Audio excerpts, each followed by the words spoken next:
Welcome to the special EUVC podcast episode where we're interviewing Stan from MiLaboratories together with two of the investors in his cap table, Joachim from Acrobator, seed stage investor, and Miguel from K-Fund, Series A stage investor. We're going to talk a lot about, the dynamics around, investing, building conviction, but also look at some kind of funny picture moments and, exploring the future of the company, MiLaboratories. This is a new format, guys and girls. So if you are listening in and you have any feedback, please drop us a comment on EU.VC or through Spotify and other platforms. Tell us if you like it. Tell us what you love about it.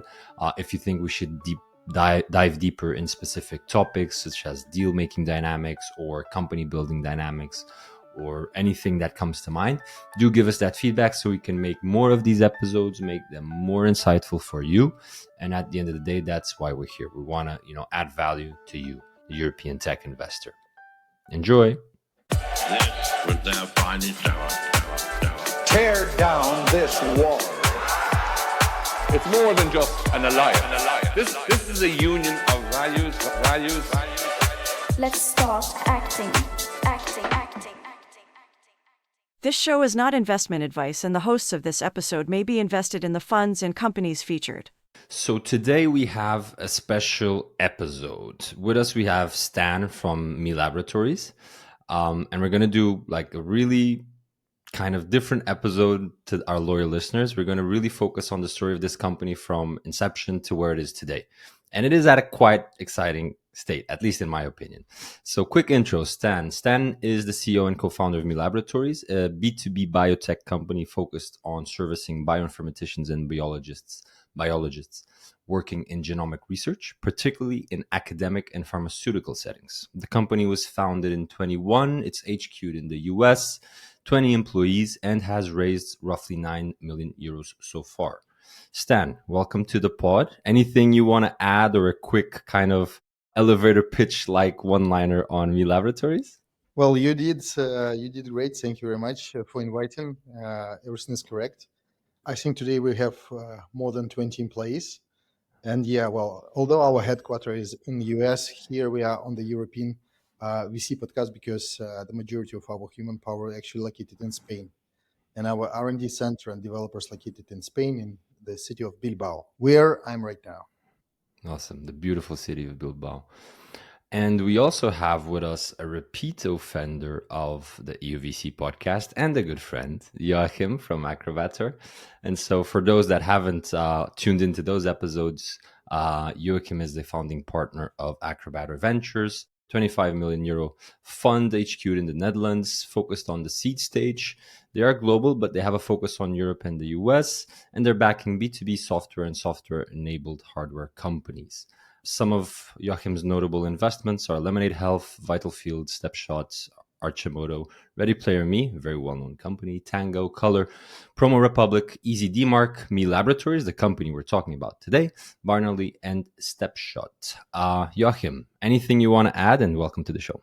Yeah, no, that's pretty accurate. The fund Acrobator is indeed about 25 million. We're right at the end of it, so we're starting a new chapter soon with our new brand name, 432 Legacy. That could be an episode in itself, right? Yep. Maybe we'll do that and talk a bit about the rebranding and the journey from Fund 1 to Fund 2. But let's start off with, how did you two beautiful gentlemen meet? Stan, do you wanna kind of share kind of what was it like the early days of the fundraising process with MiLaboratories, and how the hell did you come across this kind of guy based in the Netherlands doing investments in a space that had an overlap with what you're doing? So we founded the company in 2021, and in summer, I think we were able to raise some pre-seed friends and family money. Yeah, just to make sure, not because we actually needed the money, to be honest, but because we wanted to understand whether we can do the fundraising. Yeah, and try to pitch.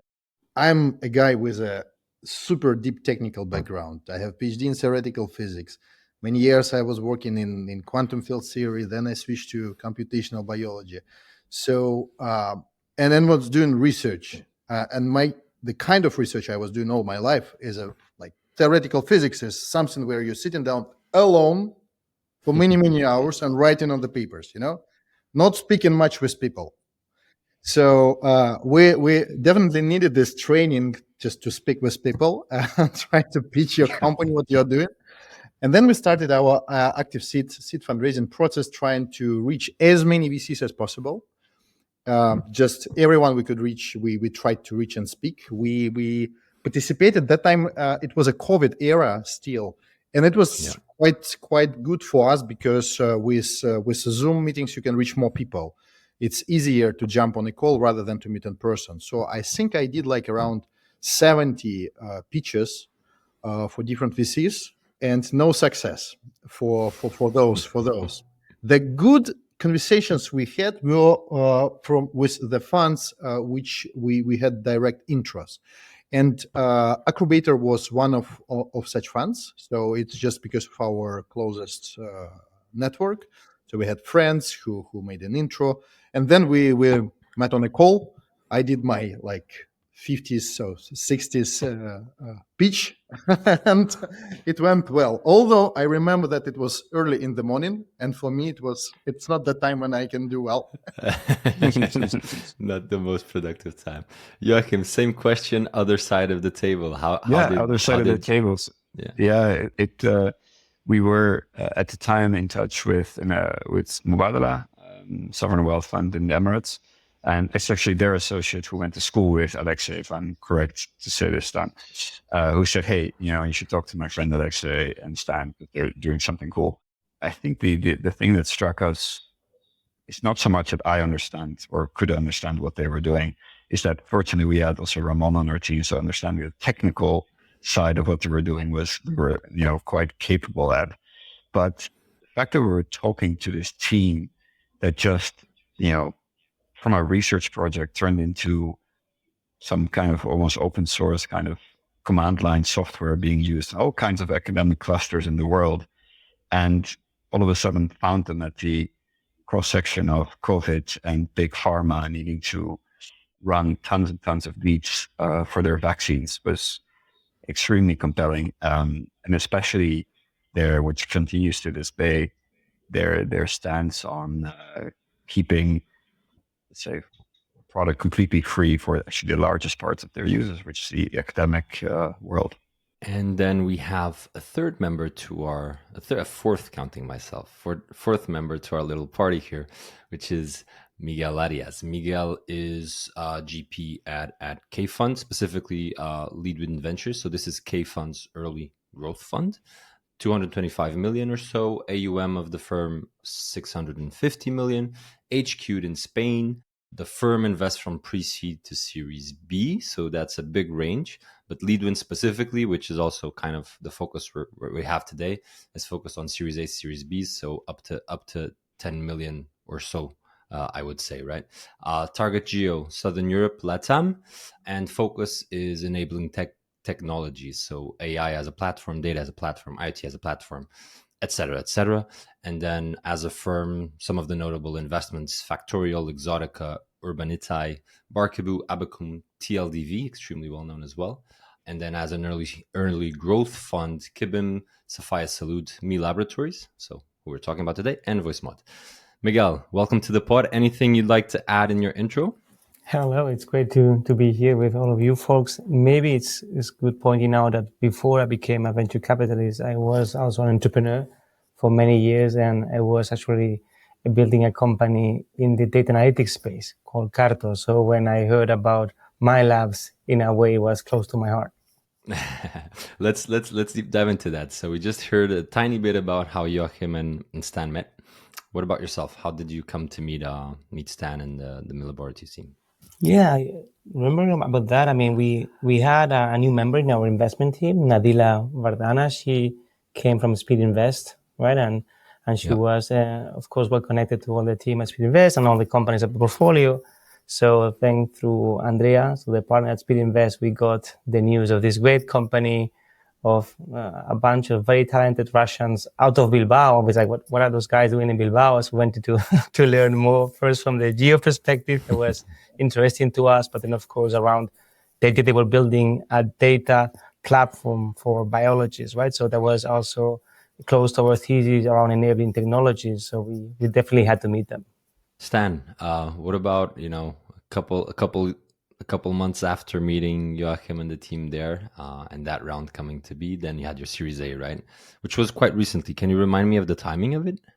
So we closed it this summer, actually. Yeah. So very, very recently.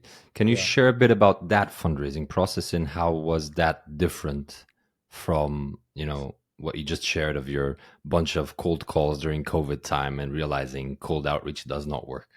Yeah, well, actually, almost same process, just pitches, and trying to reach as many people as possible in the shortest amount of time. That's the key. The great thing in Series A fundraising was that we already had investors, Speed Invest and Acrobator, and they did the intros. And well, as Miguel pointed out, though, we met with Key Fund because of Speed Invest, for example. Yeah. So with and that's actually one of the greatest things coming from the VCs during the fundraising. They can introduce you, and then you will speak, and the others VC will listen at least, and then be interested, and you can get introductions at a bit higher level, etc., etc.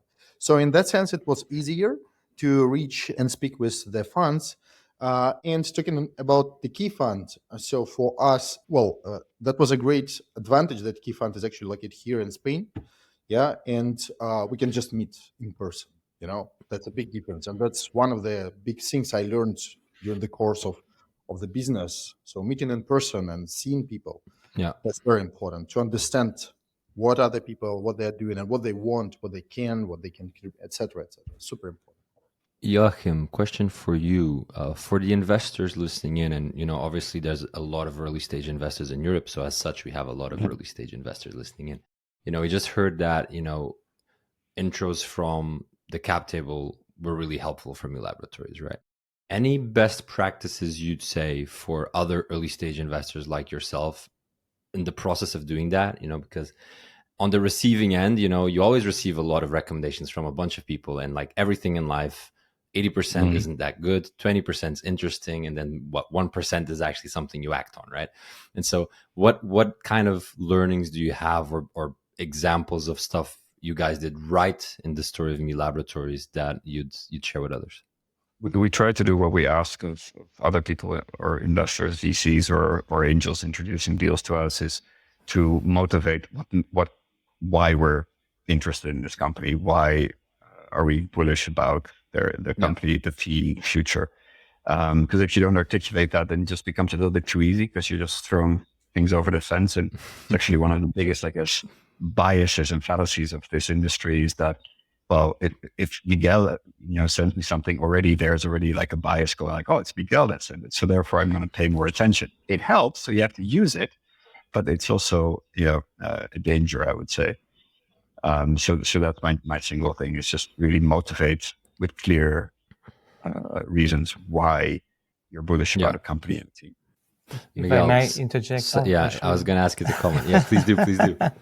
Because I was thinking about the other way, right? I mean, we get all those intros and we always ask yourselves, why us? Why are we getting this intro, right? I mean, is it that the fund, of course, then with Joachim, we already have trust, but in many cases, we receive intros from funds, we don't know them so well, right? So why are we getting this? Is it that we are the 90th fund that is getting this? So after 89 rejections, is it us now? So it's important to us to understand that there is a thought process happening before that. The intro coming to us is there because they look at the real value. Like, hey, maybe in this case, we thought, of course, if they want to grow the company in Spain, they will need to have interest to hiring talent, and we can help with that. If they are building a data platform, then they will probably like to also work with people that also come from the open source space and build data platforms. So this is our rationale to make sure that we don't feel we are the last one in the disco, right? So at least that there is a reason for the other fund to talk to us. No, and it's the why us is such an important question, right? So I think, just to summarize that. So from the sharing side, why are we excited? I guess, Joachim, the fact that your fund has a strategy that allows you to double down also allows you to kind of showcase that, kind of because you can actually show that you believe in this company not only through words. So that's helpful. And then on the receiving side, why the hell am I getting this? Am I included in a mailing list with 200 VCs, or was this actually shared to me by an email written by Joachim specifically for me? Right? At least make it look like that, right? At least make it look. Or at least WhatsApp has the beauty that it's very likely that when you get a WhatsApp message, it's meant for you, right?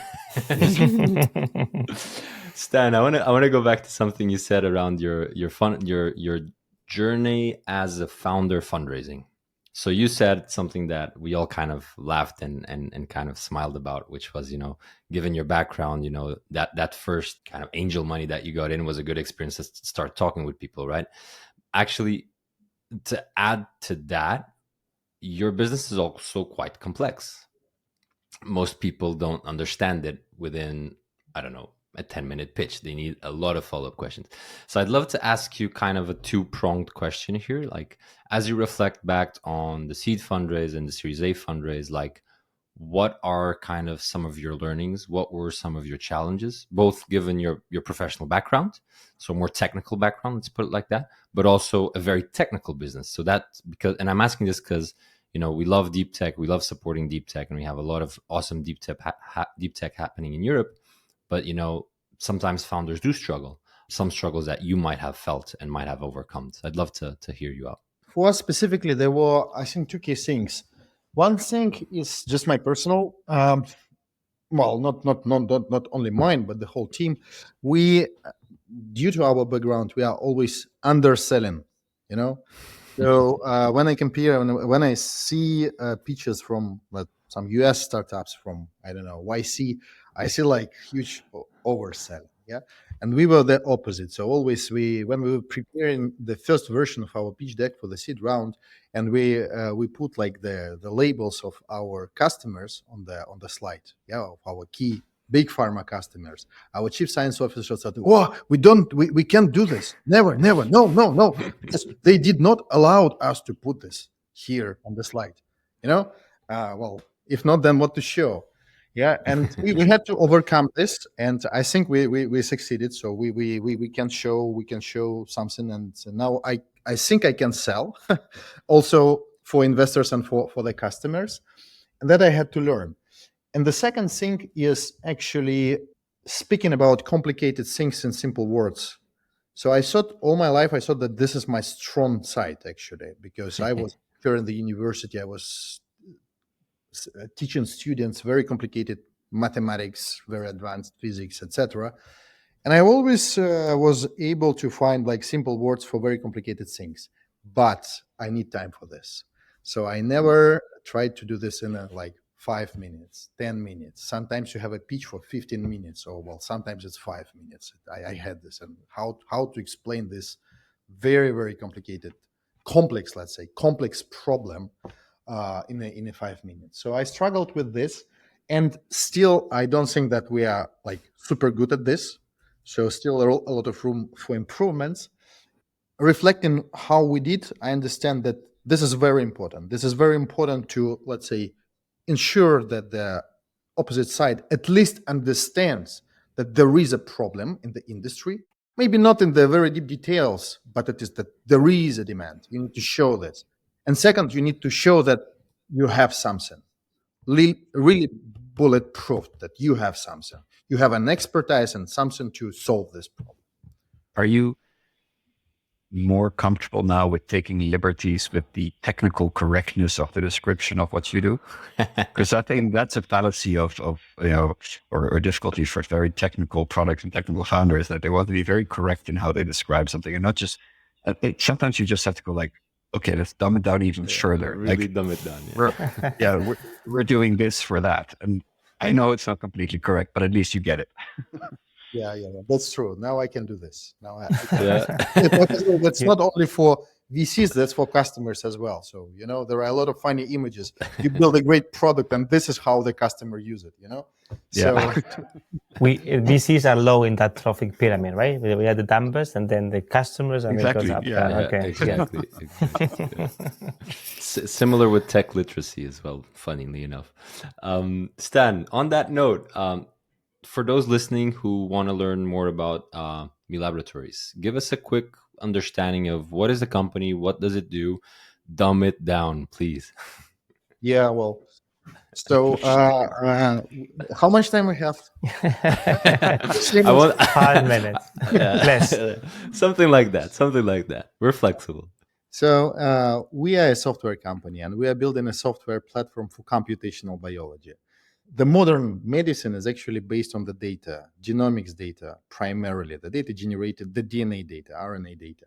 And all of the modern, let's say, vaccines, like the cancer vaccines, modern immune therapies, and other stuff, CAR T, etc. All those novel approaches in medicine are based on the data. And this data is tremendous, like terabytes, petabytes of data generated for single experiment, for single clinical trial. And companies understand what's going on with the health system, how the disease behaves, and etc., based on the data, out of the data. So you need to protect the data. So you cannot like look on the terabyte of data with your eyes and understand what's going on. So you need the software. The software is quite complicated. The algorithms and mathematics behind the scenes is really complex. And we build a software platform which enables people who are conducting those therapy developments and drug development to process the data and understand what's going on there easily. That's a key thing, because normally the process of therapy development is done by biologists, clinicians, people who are not like experts in computational side. And at the same time, the algorithms allowing people to understand what's going to process the data, like those mathematical algorithms, like AI, machine learning, they're developed by bioinformaticians or computational biologists, people who are, let's say, in this direction, like mathematicians, and developing tools. But applying these tools to that amounts of data of absolutely different types, different modalities, is not an easy task itself, because imagine a doctor in clinic who is, well, let's say, doing a real cancer therapy, will run some command line tools on Linux with terabytes of data. That's impossible. The doctor who is managing the cancer therapy should be able to do this easily. So that's where our platform comes in. It allows bioinformaticians to build applications out of their mathematical, let's put it this way, mathematical algorithms, and deliver them to real end users who are biologists and clinicians doing the real, research. It's in a way, and now I'm going to do stuff that you'll probably hate me for. But in a way, it's like you develop like a low code option for coders building apps to sell to enterprise clients, in a way. Yeah, that's true. But a good analogy will be here with Windows. So Windows is a low code platform for people to do stuff. So that's the same with our software. It's like Windows, it's like operating system, low code platform, but low code can be of different, let's say, types. In our case, it's low code with a lot of possibilities, not just low code something. I love it that, bringing it really dumb is like, it is like Windows, That's for your grandma. It's like Windows. That's it. Yeah, and by the way, just judging by the number of lines of code that we have in our software already, it's way more than in Windows 95. Everyone loves the scale of Windows, so it's a good comparable. And to add here, actually, one important thing, which I guess super important, is that we have big pharma customers who are using it for some really breakthrough stuff, like cancer vaccines, COVID vaccines, CAR T therapies, and other things, and to use it like in a real environment. So the context being, just to make sure everyone gets it, to develop new solutions or new drugs, new vaccines, new therapies for diseases. Nowadays, we need to be able to process way more data, and you guys are just enabling that through a platform, exactly, software that helps those that need to do that. Exactly, and having it done by the actual people doing the research, not needing another layer of mathematicians in between to process. It just speeds up the entire chain. Yeah, it's up dramatically. So just one example, this month's example, we were able, with one of our big pharma customers, they were able to do the sync which they previously did in antibody discovery during 2-3 months, like the time needed for people, for the team to get the results within just 2 days. Wow, that's amazing. That's a big difference because the time is money as pharma. Multiply that by all of the new vaccines being discovered or tested, you get enormous amounts of time saving. How did you react? How did you feel when you first heard about MiLaboratories? Reminiscing back to that first time you met, and also kind of, were there any kind of potential red flags that you saw at the time that made you kind of worry? Maybe it's important for the audience to understand sort of our fund primarily invests in what we call, Slavic founders. So when it comes to a little bit rough around the edges or English not being perfect, that's no way a problem for us. It's the other way around. That we get like a really smooth talking American, we go like, that's not for us. doesn't I'd be just good, but so that was never an issue. I think the one thing we're very aware of, and it's still something the company develops, is like it's a very technical product. It's a very technical team. So moving into a company with good sales operations, that is still something to be built. I mean, frankly, it's still a very young company. We're only talking 20 people. What is a testament to their sort of ingenuity, grit, is that they basically ran this company profitable from day one, which is insane in deep tech especially. So I think that's like very impressive, very methodical, very open to learn. Not easy sometimes to convince of other things. There's always a thought process behind it, but I think that's strong. I think that was the orange flag, right? That's the thing that we are fully aware of. How we sort of balance that is that this company has a complete unfair advantage compared to anyone else wanting to enter this. A, they started a lot earlier, but B, their tool at the time, and as Stan said, is command line, right? Not even a user interface at the time, was already being used by all kinds of academic researchers or bioinformaticians all over the world. So it's like the world's already using it. We just need to start converting them. And as these people go from academics into commercial, they'll still want to use the tools that used to use. So that sort of alleviated the pressure of, this team needs to have, a salesperson today. There's this unfair situation that they could, so that was it. I think what I always loved, and I think Miguel had a picture of that, like the initial team picture in the deck. To me, especially Stan, and sorry to say this, it was like Dexter's laboratory. It was so funny. To be fair, I think it was the Zoolander's blue steel look, right? Like both Stan and Alexei are really killing it, right, in a way. So it's I don't know. We were a bit concerned that if they thought that was the best picture they had on themselves, I don't know how what was the thought process there. They were not allowed to smile. That was the thought. No, exactly. Don't smile. Look smart. Look serious. Totally. Yeah. So I can comment on that. Oh, please. You don't have to. Photo I had in my mind always is the photo of, let's say, famous physicists of the past. Yeah, really, but way back in the past, the 18th century or so, right? I love that. That was the benchmark. Now things make sense.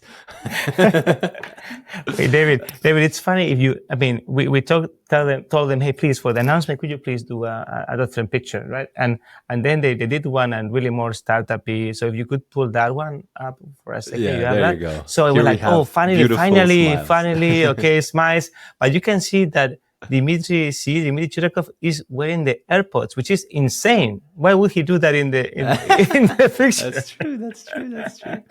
That's probably generational, because I find myself doing that a bit way too much.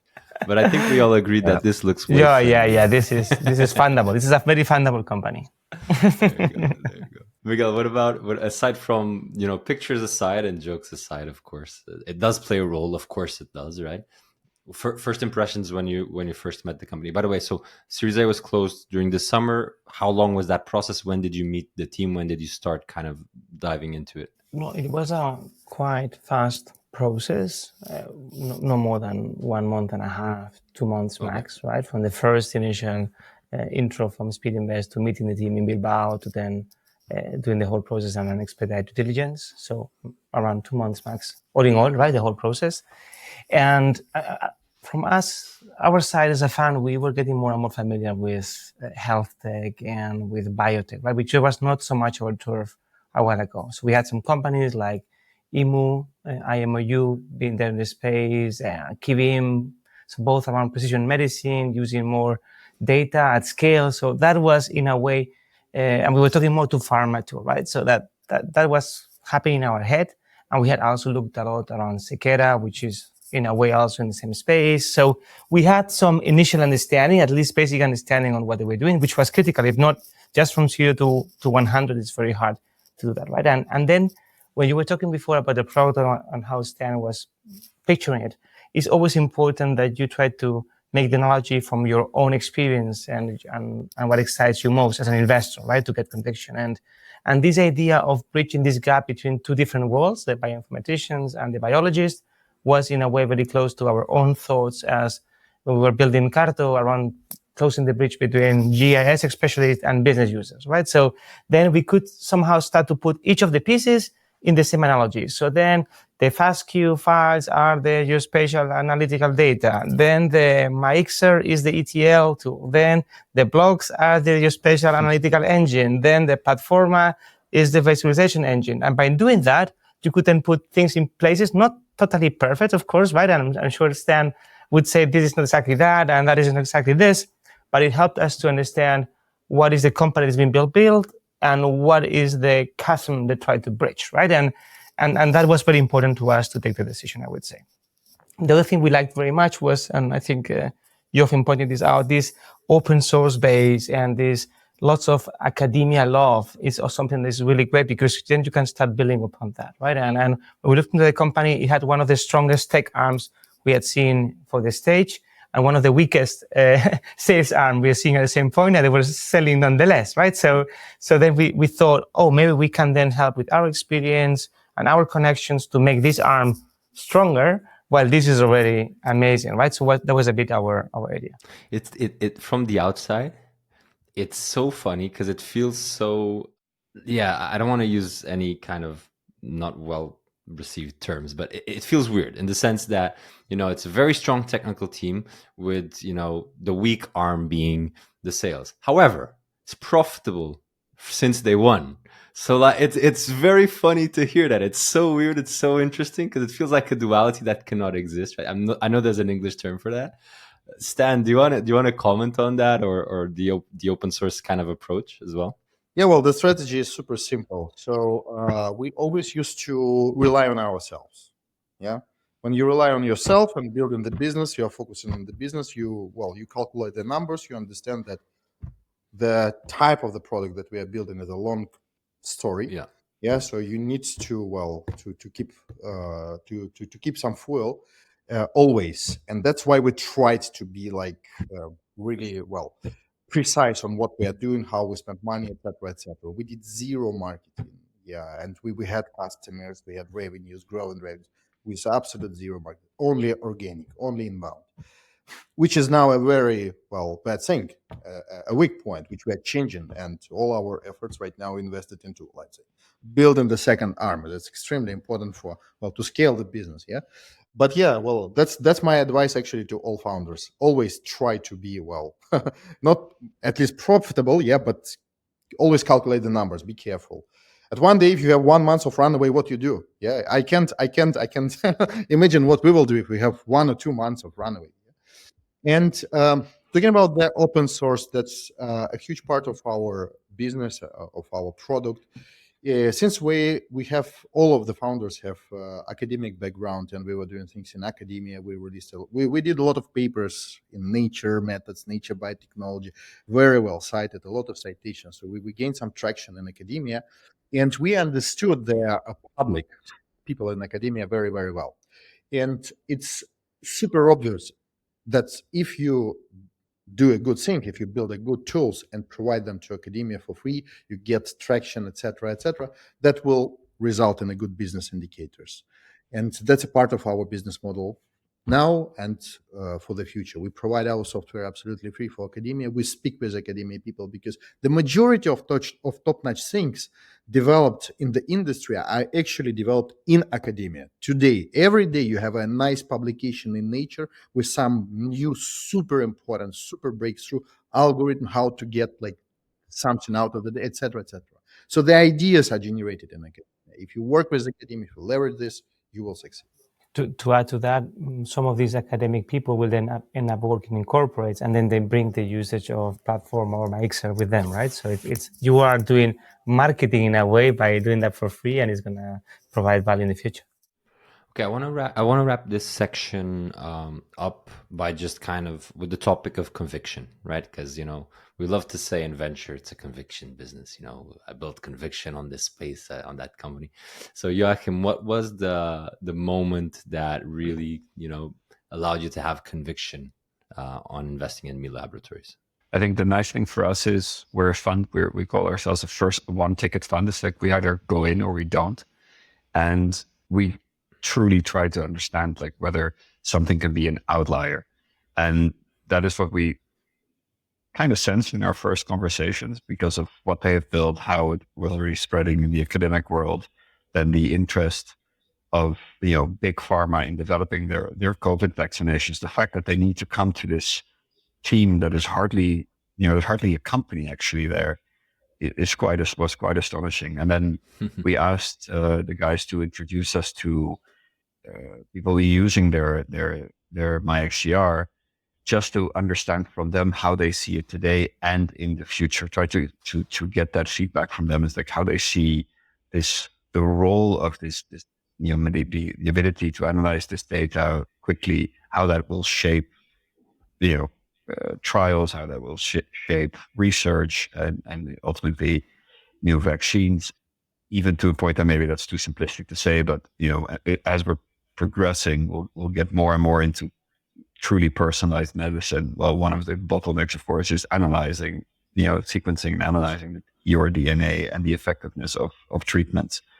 And then we had another sort of advantage that one of our new partners in the fund, Sarah, is a 20-year Johnson & Johnson veteran.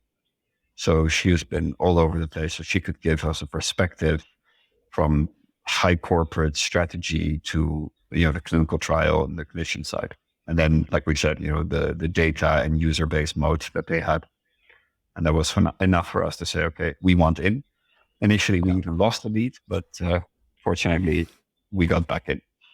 Stan, something that I think we don't ask founders often enough is what allowed you to build conviction on wanting these guys in your cap table, right? And we just heard Joachim just dropped, we lost the lead, but we managed to get it. A lot of was hidden in that small sentence. So can you share a bit on your side, how was that experience and why did you want Acrobator involved? At seed round, we managed to build a successful fundraising process. So at the moment we had several term sheets and we were choosing the best for us as we were thinking so now I think our opinion very different to what we had several years ago. So I think super simple. Some conditions in the term sheet were better in the other term sheet, but at the same time, we believe that Acrobator is a very good fund. I don't know. I just had a personal feeling. All of us who spoke, we had a personal feeling. Yeah, good people. They understand. They want to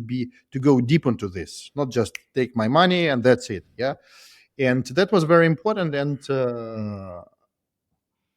Speed Invest is a big fund, so you speak with different people, and here Acrobator, you speak with the managers of the fund. Yeah, so you're quite confident that they will be there.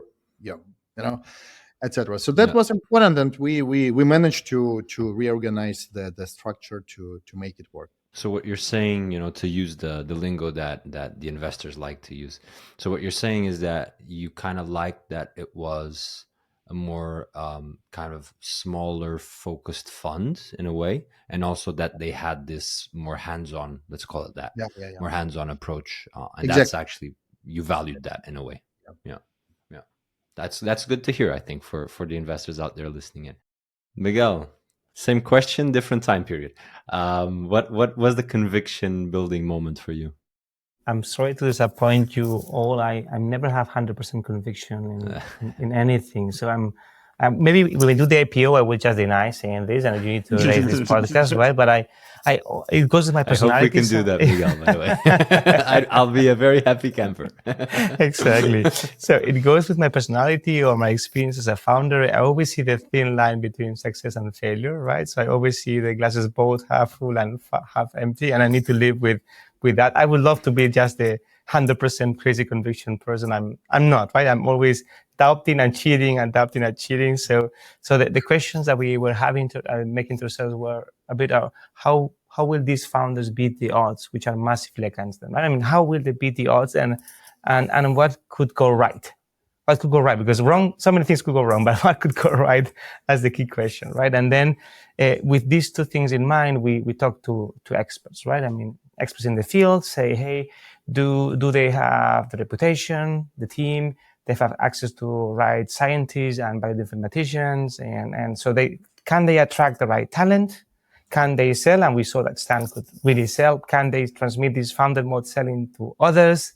And then while we were talking to customers, that was really important to us. Right? I mean, seeing the real excitement of the big customers and the willingness and appetite to do more with them was very important to us. And the last thing that we liked was when we deeply looked into the TAM, in the market at scale, right? In this idea of what could go right, then we saw that it could become really, really big, and that Platforma could help them to build defensibility with all these building analytical pieces, these blocks that they call it. So then you will create, in a way, a flywheel effect, right? The more blocks that are in the platform, there is more capacities of analysis you enable to third parties, and then more blocks we created, and then you're going to have more data, and that we will love that. So that was very important to us. Yeah. On this topic of selling, Stan, in the notes that we shared with each other to preparing for this recording, you shared kind of a big milestone for you was when you first sold the license yourself on a call. Yeah.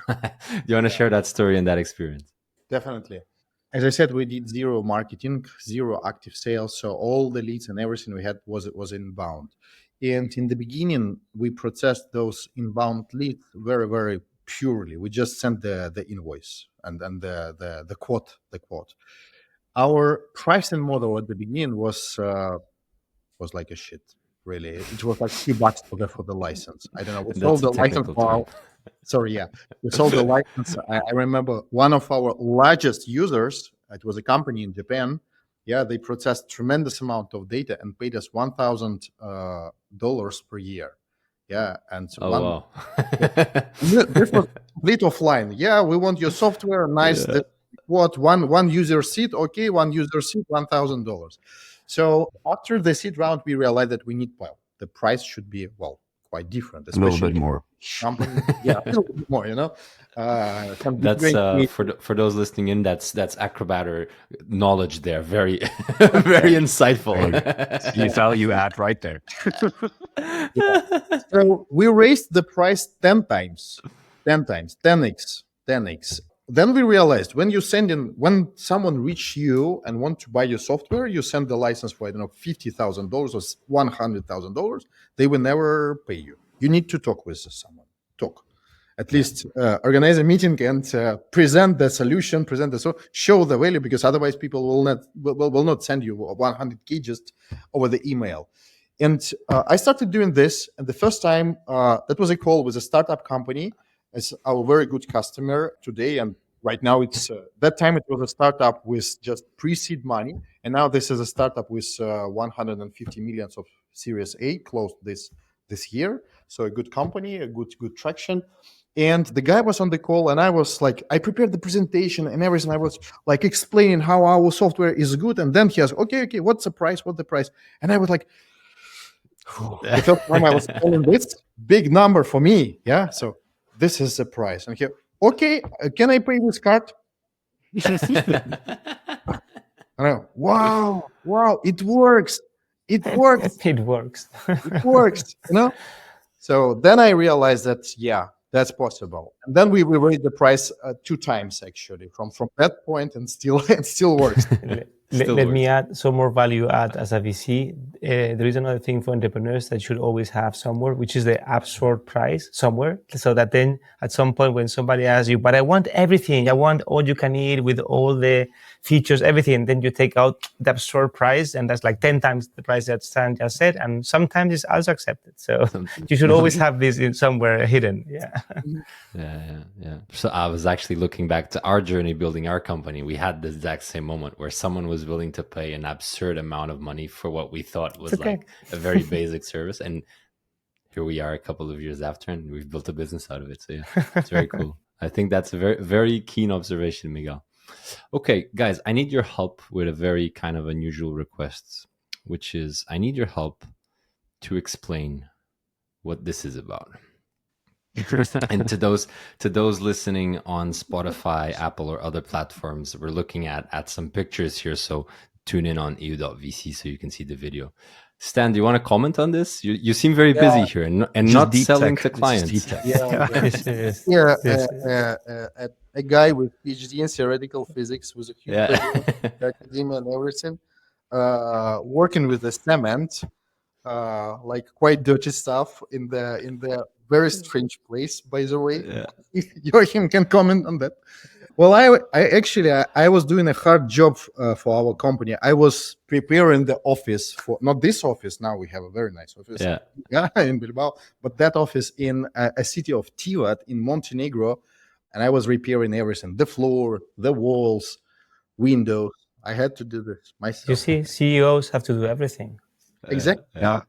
That's what I said in my company as well. The first one I found is like I had to make coffee, I had to sort the papers, I had to convince the bank. It's all of it. It's a funny picture, right? But I do think it conveys a message, right? Which I think is a valuable message for other early stage founders early in their journey out there, right? Sometimes you have to do every single thing, right? And this is just a picture. You're not afraid to make some dirty on your hands. Yeah. So this was your Montenegro office, right? So what time is this? This is before the Series A, right? This is a while back. Yeah, year ago, 2 years ago, 3 years ago almost. Yeah. Right after our seed round. Okay, I need help with another thing, by the way. Let me just get it here. So I have the picture of a very handsome man here, which I don't know who this person is. You don't know who this person is. I don't know who this person is. Miguel, help me understand. Is this an inside joke? What's happening here? If you ever want to go to have dinner with Stan and his wife, you better know who this person is. This is Rafael. This is one of the most famous Spanish singers ever. Really, really famous here and in Latin America, and also apparently in Russia.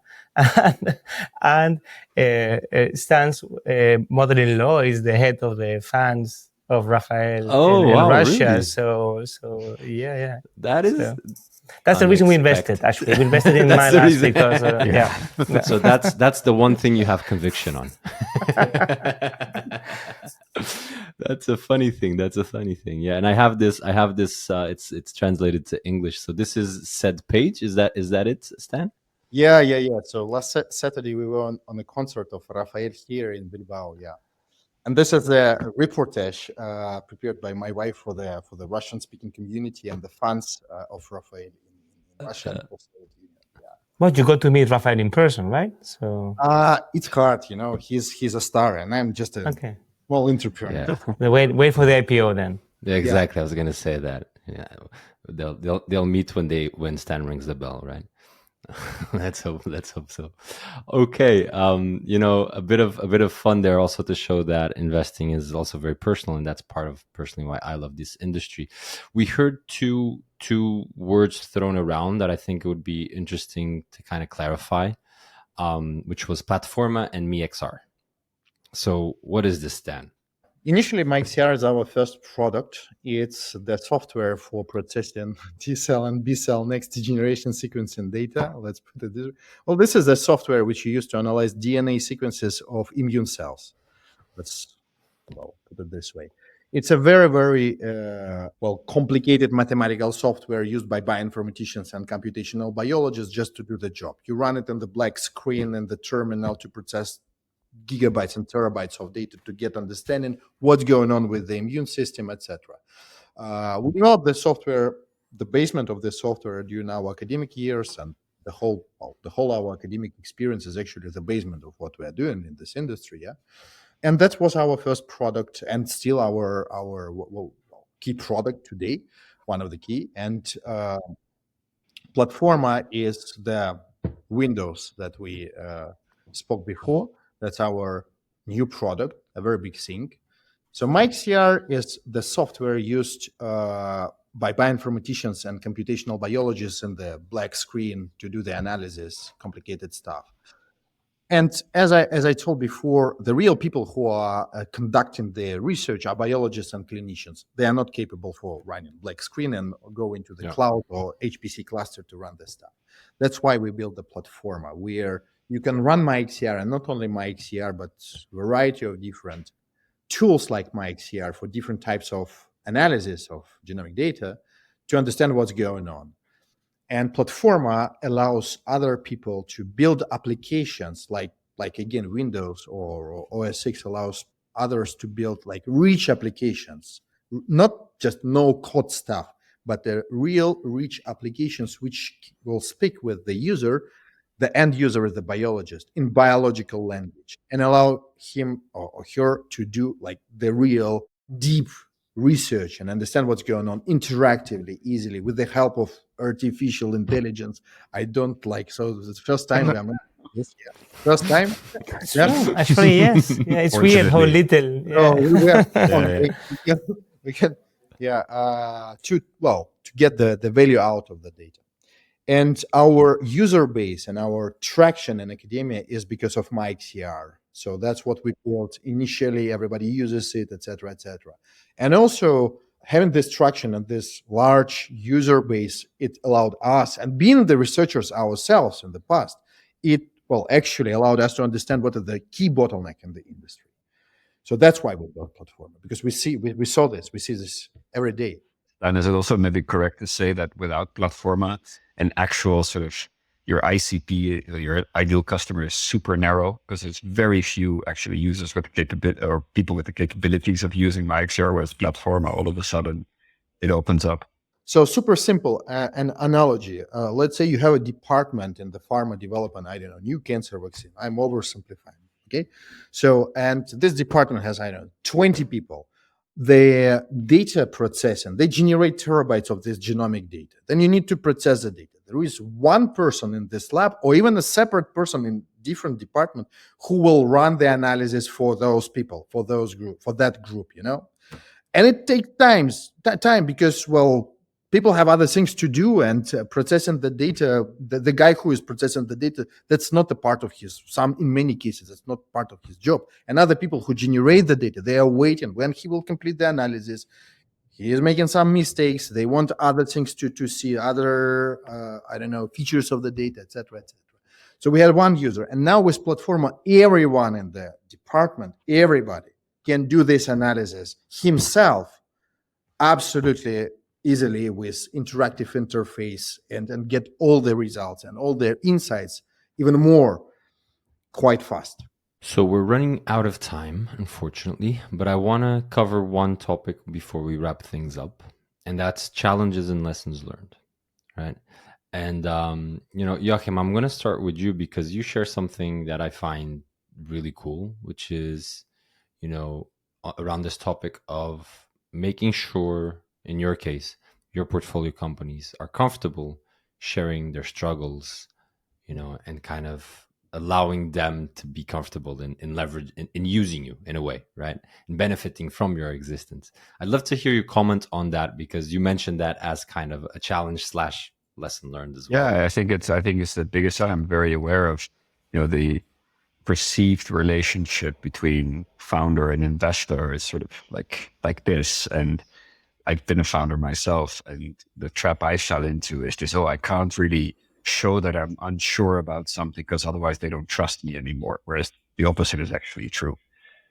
But it's also the role of, in this case, my role, to create that situation where, in this case, Stan is comfortable doing that. And I think one of the difficulties of investing during COVID is you don't have time actually to develop any really personal relationship, because that's when we invested as well. Everything went over Zoom. And then, we visited once in Montenegro. And then, but when Stan was in Bilbao, and at the time he was, I think, alone still there, I was in Bilbao for another reason, but I could spend like 2.5 days with Stan. Actually had dinner with him, his wife, child, and my father. He was also there. And then we had plenty of times to, see each other again, pinchos and wine. But I also got to tell Stan about what I did and what I went through and the mistakes I made. And I think that creates a little bit more of an even ground between two people. Like, oh, okay, we're actually very much the same, and we face the same uncertainties and struggles, and it's okay to, talk about those things. I love that. A very human take or insight. And then another question I had, this one for Miguel. You said something which I don't think I fully understand. So I'm going to ask you to expand on it and explain. When you say operating systems for startups are very important to ensure quick cadence, how universal is this for all kind of companies? ? What do you mean with this? Yeah, I mean, what we see in companies such as MiLabs, right? I mean, they have so many challenges at once. And I have this feeling that the biggest asset that a startup has is the sense of urgency, right? They need to really do things as quickly as possible, but which ones and when, right? So how do you not overwhelm them by having to do all these things, and to be able to deliver more in less time?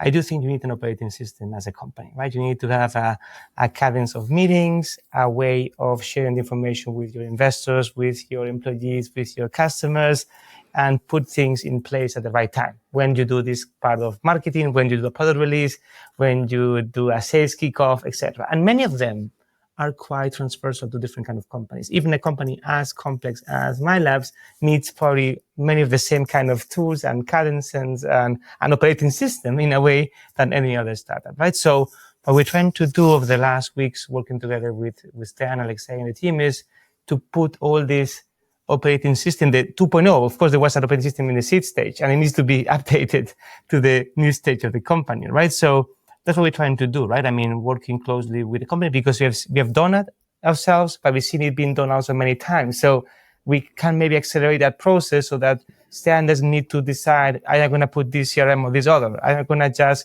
create this quota for my sales team. And I'm going to just do this kind of salary bands. Let's help them with all of that so they can focus on doing one thing really well, which is Platforma and MeXR. Clear. Now I get it. Makes lots of sense.